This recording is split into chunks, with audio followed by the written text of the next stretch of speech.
Hello everyone, welcome back to my channel. আজকে চলে এসেছি আর একটা নতুন ভিডিও নিয়ে। আজকে বানাবো ভেজ কাবলি ছোলার রেসিপি পনির দিয়ে।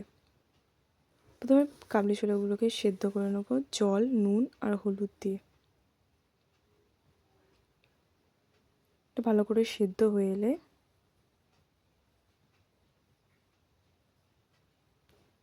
এবার কড়াইতে সামান্য তেল আর একটা বাটার দিয়ে ছোটো ছোটো কুচি করা পনিরগুলোকে ভেজে নেব নুন হলুদ দিয়ে।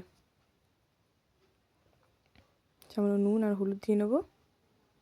ভাজা হয়ে গেছে, এবার সেগুলোকে তুলে নেব। এবার তেলের মধ্যে দিয়ে দেবো গোটা গরম মশলা আর তেজপাতা। এবার এটা ফ্লেভারটা চলে আসলে তার মধ্যে দিয়ে দেবো কুচি করা আলু। আলুগুলোকে ভালো করে ভেজে নেব, ঢাকনা দিয়ে আস্তে করে ভেজে নেব। এটা পেস্ট বানিয়ে নেব কাজু, আদা, চালমগজ, টমেটো, লঙ্কা আর সেদ্ধ করা ছোলা দিয়ে। তার মধ্যে সামান্য জল দিয়ে ভালো করে পেস্ট করে নেব।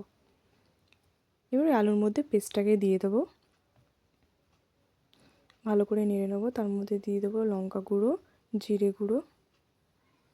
এবার ভালো করে মিক্সড করে নেব। এবার সামান্য পরিমাণ জল দিয়ে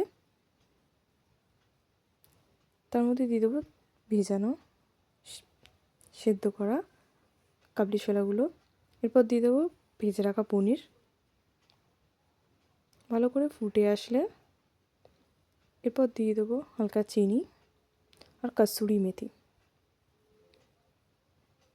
ভালো করে নাড়িয়ে চাড়িয়ে সার্ভ করে নেব। গরম গরম পরোটার সাথে হোক বা ভাতের সাথে হোক, অসাধারণ লাগে খেতে।